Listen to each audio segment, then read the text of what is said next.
Laughter, applause, the rustle of dresses, everything unfolds according to plan, until one person decides to rewrite the ending. In a split second, the room falls silent, like the stillness before a storm. Instead of warm words, a chilling calm. Instead of cliché vows, something no one will ever forget.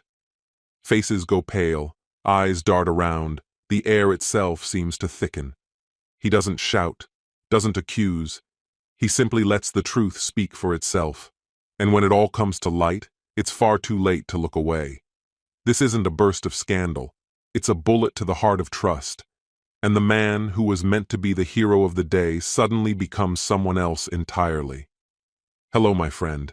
I'm so glad you stopped by my channel. If you're here for the first time, don't forget to subscribe and share this video with your friends or family. It really helps my channel a lot. Please tell me in which city or country you watch this video. I value every one of your comments. So, let's get started.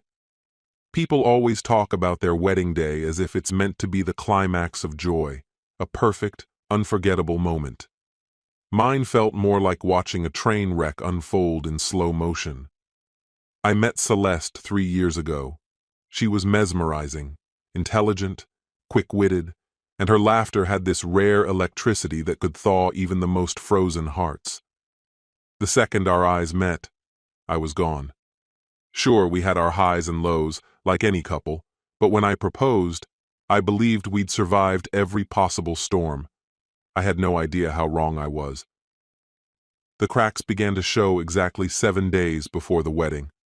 I was hanging out at Miles's place, unwinding after a long, exhausting shift. Miles has always been the no-nonsense type, painfully blunt, but the kind of loyal that never wavers. Mid-conversation, he hesitated, his face darkening. "Julian, there's something I've been holding back," he said. "Those words never mean anything good." "What's on your mind?" I asked, setting down my drink. He ran a hand over the back of his neck, avoiding my eyes.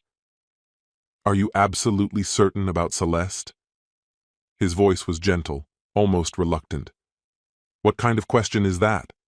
"Of course I'm sure," I replied, already feeling the tension creep in. "Don't get mad, all right?" he warned, stalling for a beat. "I saw her last Friday, at Charlie's." My brow furrowed. "And?" "She wasn't alone," he said, choosing his words with care. I let out a dry chuckle, more from discomfort than amusement. "She's probably hanging out with her friends. What's the big deal?" "That's what I figured at first," he admitted, "until I saw her kissing a guy. And not a quick peck. It was the kind of kiss that makes everything else disappear." I didn't want to believe it. I refused to. I told myself he must have been mistaken, that maybe he'd seen someone who only resembled Celeste. But the more I tried to dismiss it, the more something twisted in my gut. That night, I couldn't sleep. I lay there, staring at the ceiling, Miles's words looping through my brain like a cursed mantra. She was kissing someone else. Not just a kiss, a soul-stealing one. It didn't make sense. We were happy. Or so I thought. But what if I'd been blind? What if the woman I planned to marry was living a lie? The next day, I started noticing things I'd previously ignored. The way she angled her phone screen away from me. The late-night texts she claimed were just work stuff. The guarded tone she used whenever I asked simple questions about her day. One evening, while she was showering, I picked up her phone, my hands trembling. I scrolled through her messages, my pulse racing. But everything was spotless, unnaturally so. No unfamiliar names, no conversations that raised alarms. It felt curated, sterile. But my doubt refused to die. So when she finally said she had plans out, I decided I would follow her. Strangely, she stayed in for days. Then, 2 nights before the wedding, she got ready with unusual precision. Tight-fitting dress, elegant heels, flawless makeup. She looked dazzling, almost glowing as she admired herself in the mirror. That night was supposed to mark the traditional separation, bride and groom spending the final night apart before the ceremony. Celeste told me she'd be staying with Sienna, one of her bridesmaids. "I'm heading out with Sienna and the girls," she said casually, kissing me on the cheek. "We've got some last-minute wedding errands and then dinner. After that, I'm crashing at her place." "Sounds good," I replied, forcing the words out while suspicion clawed at my chest. As soon as the door shut behind her, I grabbed my keys and slipped into my car. I stayed back, far enough not to be noticed, tailing her as she wove through the city until she pulled into a quiet residential street. She parked and stepped out, waiting on the curb. That's when he showed up. Tall, confident, wearing a dark jacket. I didn't recognize him. They smiled at each other, then, without hesitation, they kissed. And just like Miles said, it wasn't innocent. It was passionate, intimate, shattering. My world imploded right there. The woman I was about to marry was tangled up with another man days before we were meant to say, "I do." I couldn't ignore it. I wouldn't. Hands shaking, I raised my phone and began snapping photos. The light was low, but I didn't care. I caught everything. Her lips on his, the way she melted into the moment, eyes closed like it was everything she wanted. My stomach turned, but I kept going. I needed proof. After a few hushed words, they got into her car. I started my engine and followed, hollow and numb. They drove for miles, finally pulling into the parking lot of a small, nondescript hotel tucked away on a side street. Not upscale, just discreet. I parked behind some other cars and watched as they stepped out, fingers intertwined. The way she leaned into him, comfortable, familiar, stabbed at me. I lifted my phone again and captured their silhouettes heading toward the entrance. I couldn't stay outside anymore. I had to confront it.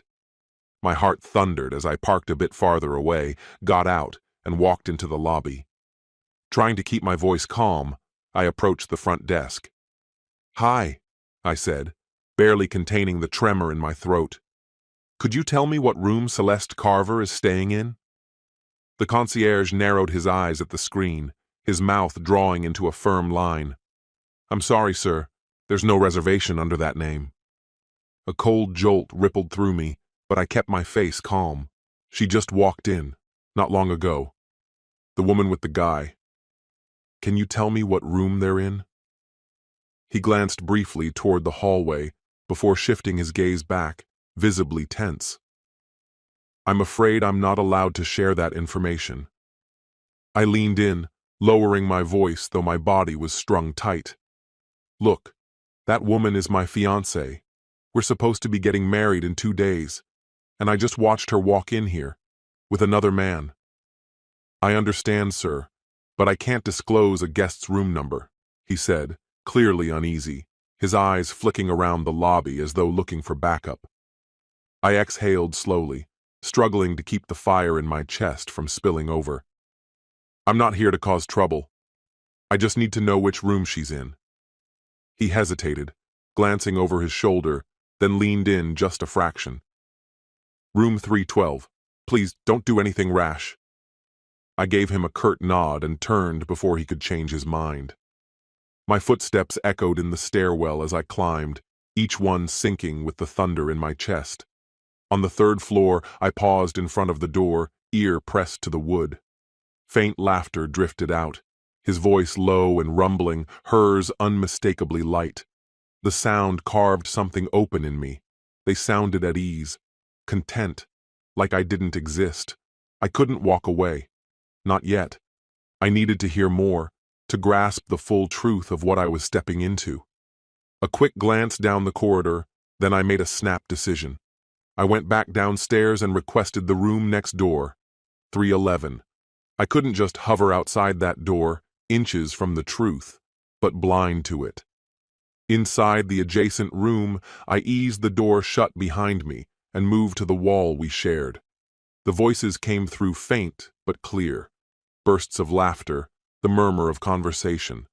I held my breath, my mind unraveling in disbelief and rising dread. This wasn't how it was supposed to be. I shouldn't have been there, but I couldn't leave. Without thinking, I slid open the balcony door and stepped into the night air. I was hoping for a glimpse, something to confirm what I already feared. But then I froze. Their door opened too. Panic surged in my chest. I scrambled back inside, pressing myself flat against the wall, hidden from view. Just on the other side of the thin divider, I heard them. More laughter, quiet movements. They were standing out there now, only feet away, speaking in hushed, intimate tones I couldn't make out. The proximity was unbearable. Eventually, they returned inside. I let out the breath I hadn't realized I'd been holding, my stomach churning with acid. I couldn't take much more. I needed the truth, unfiltered and undeniable. I looked down at the gap separating the balconies. It wasn't far. I could make it. My pulse pounded as I climbed over the railing, inching across the narrow ledge until I landed silently on the other side. Cautiously, I crept toward the sliding door, palms damp. I nudged it open just a crack, enough to see. Inside, their bodies were tangled in the sheets, locked in a kiss that was both hungry and familiar. Clothes lay discarded. Their movements were slow, unhurried, intimate. Pain bloomed in my chest like a flare. I knew I shouldn't watch, but I couldn't look away. My hands trembled as I pulled out my phone. I hit record, staying still, tucked just beyond the curtain's edge. Every second I filmed felt heavier than the last. After a minute, I stepped back, barely breathing. I retraced my steps, climbing back onto my own balcony, legs shaking beneath me. Back in my room, I stood frozen. My heartbeat thundered in my ears. 2 days, just 2 days from the altar, and Celeste, the woman I thought I'd spend forever with, was wrapped in another man's arms. The betrayal landed like a fist to my ribs. I couldn't move, couldn't speak, just stood there, trying to process what I'd seen. She was the one I trusted with everything, the one I envisioned a life with. And now? I drove home in a daze, the shock pressing down like wet cement. I knew she'd be at Sienna's place that night. It gave me time, space to think. But the silence of our shared home screamed in my ears.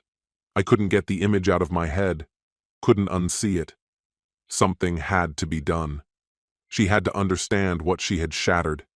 The idea of her smiling at our wedding, walking down that aisle like nothing was wrong, made my blood boil. This wouldn't end quietly. She wouldn't get to pretend. Then the wedding day came. Guests gathered, voices bright with anticipation. Celeste floated through the crowd with grace, radiant, composed, laughing alongside her bridesmaids, greeting family with warmth. As everyone found their seats, the hum of conversation faded into an expectant hush. The ceremony was moments away. I stood. "Before we begin," I said, my voice slicing through the quiet like a blade, "there's something I need to say." Every head turned, eyes widened. The room fell completely still. And then, I told them. The mood in the hall shifted. Curiosity whispered through the quiet like a charge in the air. I inhaled slowly, fully aware that what I was about to do would change everything. "I know everyone's been looking forward to the ceremony," I said, my voice calm and measured, revealing nothing of the storm within. "But before we continue, I want to share a few moments Celeste and I have experienced together." Several guests leaned forward, faces lit with expectation, bracing for a heartfelt montage. Behind me, the projector flickered on, casting a soft glow against the screen. The initial slides were innocent enough. Images of tropical getaways, shared laughter, casual embraces.